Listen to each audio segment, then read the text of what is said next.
Thank you.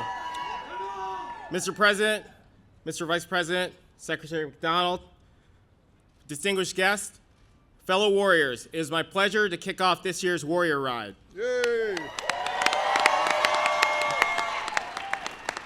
As I look around in the crowd, I see a few things. First, I see numerous service member and veteran organizations whose logos we all proudly wear. This shows the outpouring of public and private support for the men and women of our great nation's military, and that it takes a village to support us as we transition.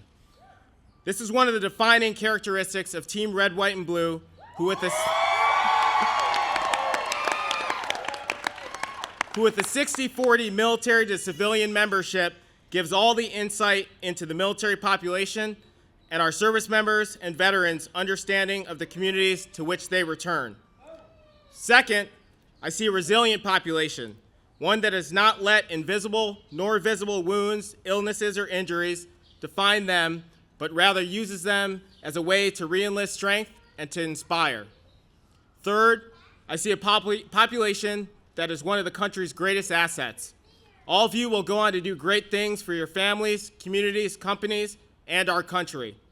As a father of 4, with a great wife of 10 years, and a founding board member of Team Red, White, and Blue, and captain of the U.S. Invictus team, none of this would have been possible with the support and services of our military community. I urge all of you to keep setting higher goals. In 2005, then Senator Obama visited me at Walter Reed, and in 2012, I sat behind President Obama with my employer, Deloitte, as we pledged to hire more veterans as part of the Joining Forces Initiative. And now today, as Team Red, White, and Blue member and board member and captain of the U.S. Invictus team, it is my tremendous honor to introduce President Barack Obama. I love it. Daddy. Good morning, everybody.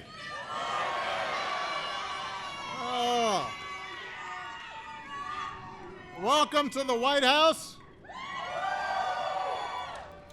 Thank you, William, for your outstanding service and your beautiful family. I think your youngest one saying, "Daddy." That's Daddy. So she's proud, too. Hey, you. I want to thank outstanding advocates on behalf of our men and women in uniform and our veterans. First of all, our Secretary of Veterans Affairs, Mr. Secretary McDonald. Please give him a big round of applause. And somebody who's got veterans' backs every single day, Vice President Biden. Please give him a big round of applause.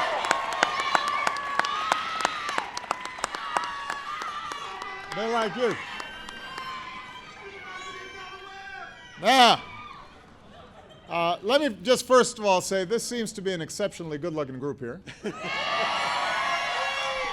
I do want to check, though, to see how the distribution is. First of all, I understand we do have some Army here.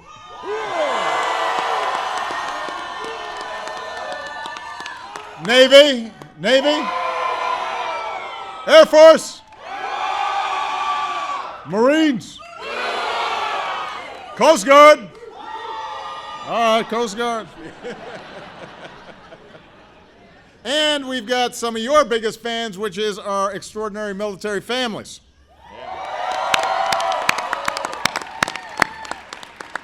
You know, we hold a lot of events here at the White House, but few are as inspiring as this one. Over the past 7 years, this has become one of our favorite traditions. This year, we've got 40 active duty riders and 25 veterans. Many of you are recovering from major injuries. You've learned how to adapt to a new life. Some of you are still working through wounds that are harder to see, like post-traumatic stress.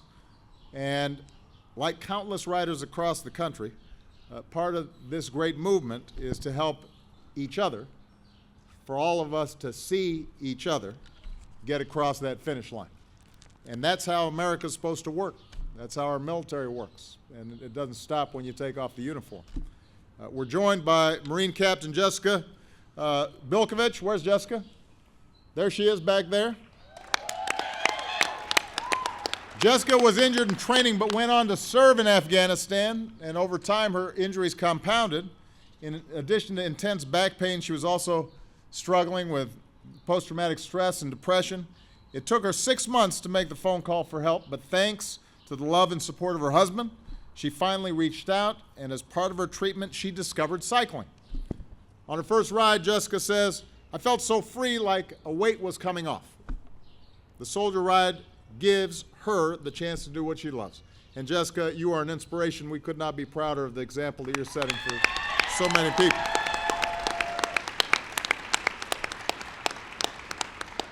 We have Army Staff Sergeant Casey McEwen. Where's Casey? Casey's back there. Decorated veteran. Casey served for 15 years with the 4th Infantry Division, including in Afghanistan.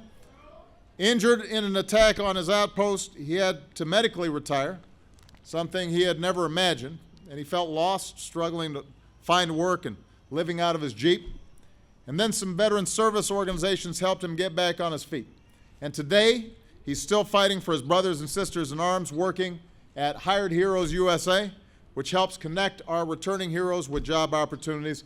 Casey's a proud rider today. We are proud of you, Casey. Thank you.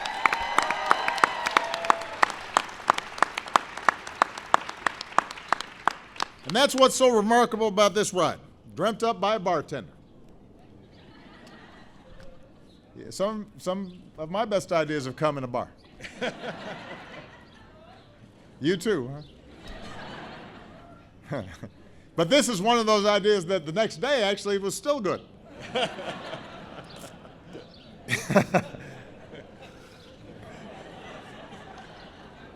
It's a reminder, that was not in the script. Yeah.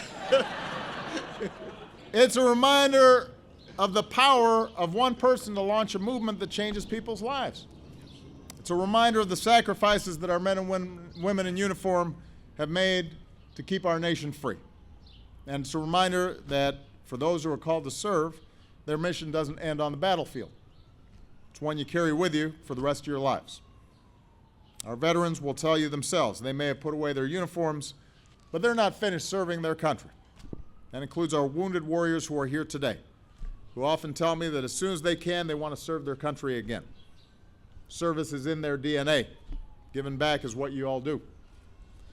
But as we all know, many of our returning heroes still have a hard time connecting opportunities to community and finding ways to serve. And today, I want to thank our incredible veteran service organizations who step up for veterans every day, making that connection. Organizations like The Mission Continues. Organizations like Team Red, White, and Blue. Organizations like Team Rubicon. So I know you guys are ready to ride. I just want to close with a quick story. We're joined today by Air Force Technical Sergeant Jason Miller. Where's Jason? There's Jason right there. Jason served 4 combat tours in Afghanistan and Iraq.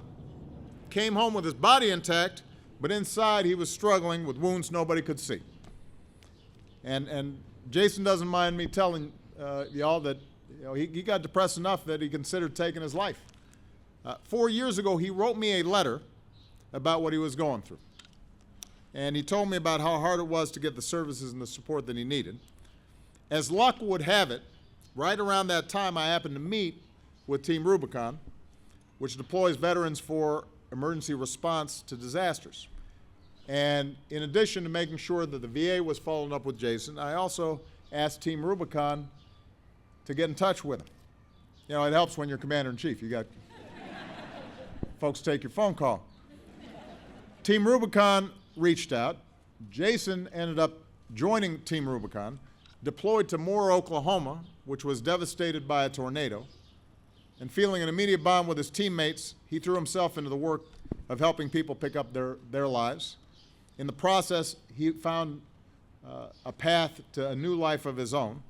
And when Jason talks about what this new opportunity to serve means, he quotes Gandhi. He says, "The best way to find yourself is to lose yourself in the service of others." And Jason's spirit, the spirit of all of you, is the story of our armed forces. It's about dedicating your life to a cause that is bigger than yourself. It's about support and love for each other and for our country that flows through everybody who serves under our proud flag.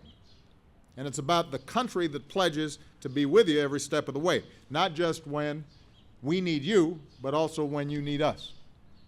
That's why every day that I've left in this office, I'm going to keep doing everything that I can to make sure that we serve you as well as you've served us. And that means making sure you get the care and benefits that you've earned and that you deserve.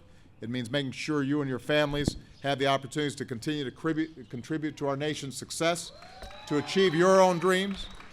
You represent what's best about our nation, and I hope all of the American people along the route will come out and show their support for these heroes, not just today, but every single day. So God bless you. God bless all our military families, all who serve. God bless America. With that, we're going to let William strap up, and then I am going to blow the horn, which I always really enjoy.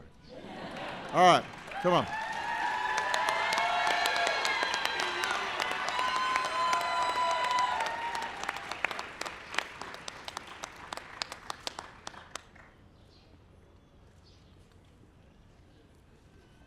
I got my horn.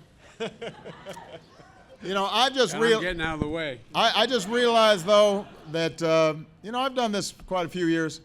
I think that I need some volunteers to help me this year. So,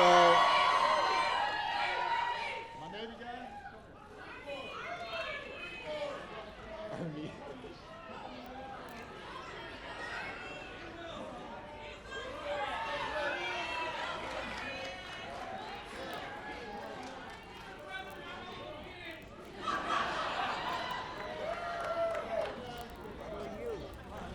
Come here, Angel. What's your name?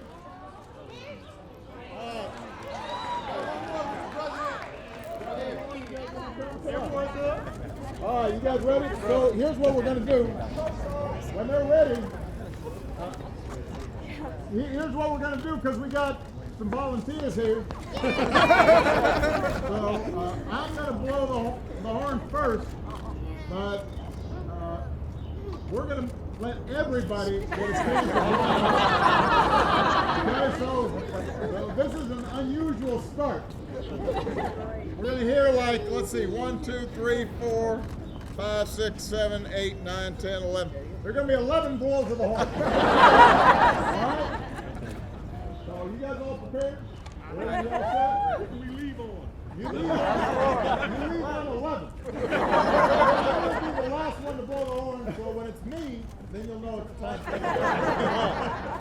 All right, you're going to start off and then you're just going to pass it down. You just press that thing. All right, ready?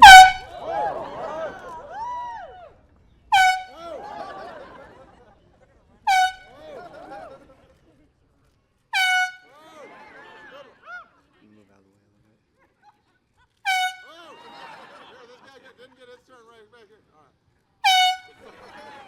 There you go.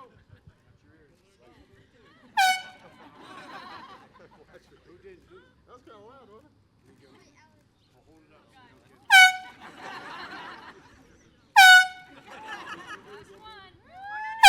All right, you gotta get your turn.